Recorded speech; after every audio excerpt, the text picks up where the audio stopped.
Assalamualaikum warahmatullahi wabarakatuh.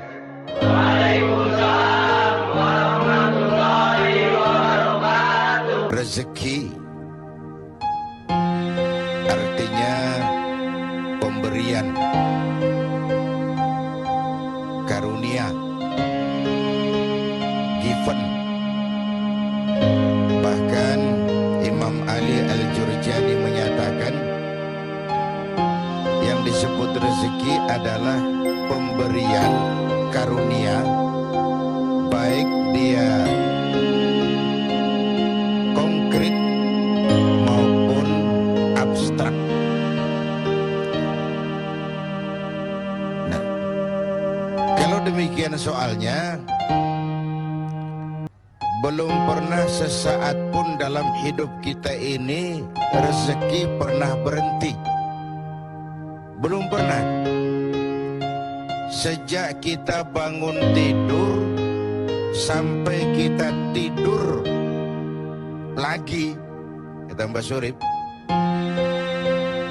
sejak kita bangun tidur sampai kita tidur lagi, bahkan tidur itu sendiri rezeki dari Allah Subhanahu wa Ta'ala. Nah, terhadap rezeki yang begitu banyak, yang kalau kita mau menghitung kita tidak akan pernah sanggup menghitungnya, Allah cuma minta satu: syukuri itu. Kalau kamu syukuri, aku tambah. Kalau kamu ingkar, tidak pandai bersyukur, awas, azabku itu pedih. Jadi ayat ini mau bilang, nikmat bisa berubah menjadi bencana kalau kita tidak pandai mensyukurinya. Termasuk urusan rezeki ini. Itu sebabnya saya katakan, orang kaya bisa masuk surga karena hartanya. Orang kaya bisa terjungkal ke neraka juga karena hartanya. Syukur apa tidak syukur. Pejabat bisa masuk surga karena jabatannya. Pejabat pun bisa terjungkal ke neraka juga karena jabatannya. Syukur apa tidak syukur. Orang alim itu bisa sampai ke surga karena ilmunya. Orang alim itu bisa masuk neraka lebih dulu dari penyembah berhala juga karena ilmunya. Syukur apa tidak syukur. Bapak Ibu hadirin, lalu bagaimana mensyukuri suatu rezeki itu? Mensyukuri nikmat itu caranya dua. Pertama, syukur qauli, syukur dalam bentuk ucapan. Terima kasih ya Allah, terima kasih Tuhan. Kalau yang model begini sih semua kita bisa. Ya Bu ya. Bu, apaan? Model begitu sih kita semua bisa. Yang berat itu syukur fi'li, syukur dalam bentuk perbuatan. Apa syukur dalam bentuk perbuatan itu? Mempergunakan suatu nikmat sesuai dengan kehendak yang memberinya. Itulah syukur yang sesungguhnya. Jadi kalau mulutnya tidak pernah berhenti, ya Allah terima kasih dikasih harta yang banyak, tapi pelitnya 17 setan, itu belum syukur. Itu belum syukur yang sebenarnya. Belum syukur yang sebenarnya. Mempergunakan suatu nikmat sesuai dengan kehendak yang memberi nikmat itu. Janganlah diberikan nikmat tapi digunakan untuk menentang yang memberinya. Janganlah diberikan nikmat tapi untuk bermaksiat kepada yang memberinya. Itu sungguh sesuatu yang perbuatan yang kita tidak tahu diri. Nikmat akan bertambah kalau kita syukuri, tapi akan berubah menjadi bencana kalau kita tidak pandai mensyukurinya. Bapak Ibu hadirin, karena itu bukan cuma uang rezeki itu. Bahkan Sebagian ulama mengatakan rezeki itu garis besarnya dua macam, anfus dan amwal. Anfus terjemahan dari diri, kekayaan yang ada dalam kepribadian kita, kemampuan, keahlian, skill, wibawa, otoritas, itu masuk dalam anfus. Yang amwal ialah bentuk-bentuk materi yang kita kuasai, tanah, rumah, uang. Amwal dan anfus itu harta, tetapi dua-duanya bukan tujuan.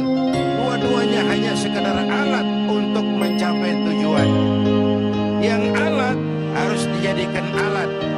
Kalau alat dijadikan tujuan, maka kita akan kehilangan tujuan yang sebenarnya. Ayo, saya mau tanya, ibu selama ini memperalat duit, apa duit yang memperalat ibu?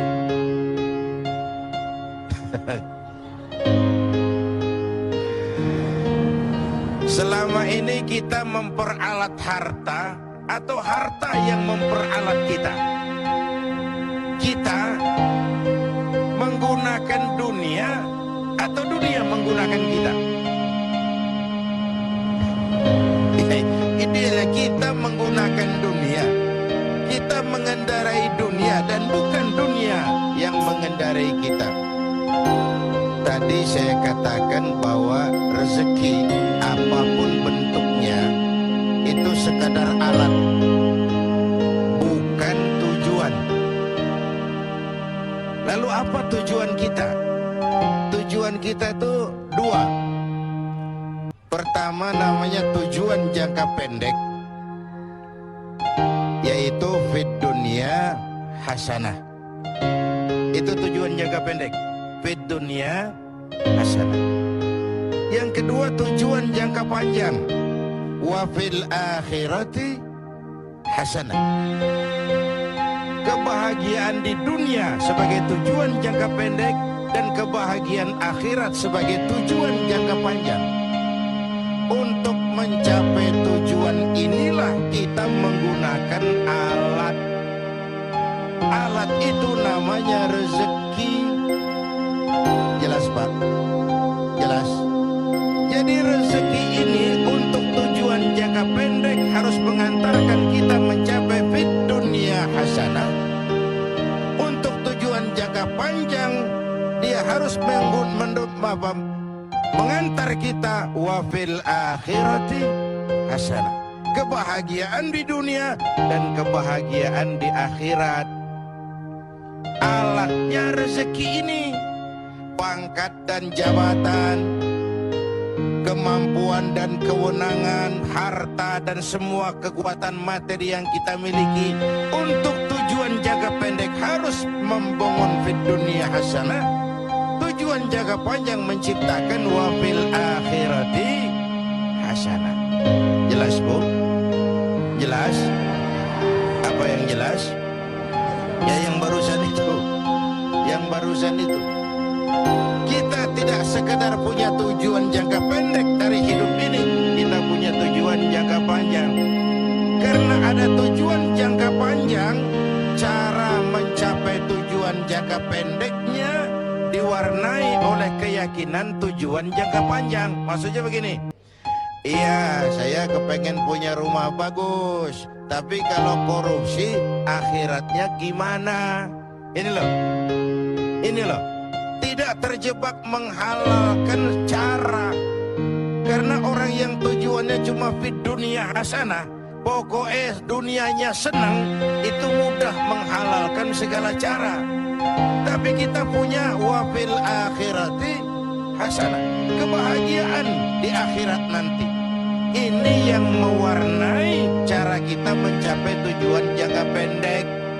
Iya, saya kepengen naik jabatan, tapi kalau jilat atas, injak bawah, sikut kiri kanan, teman jadi lawan, lawan jadi teman, nanti akhirat saya piye?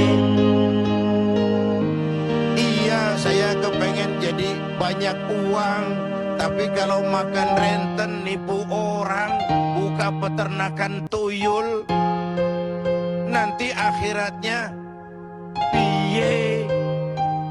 ada rem. Ada apa?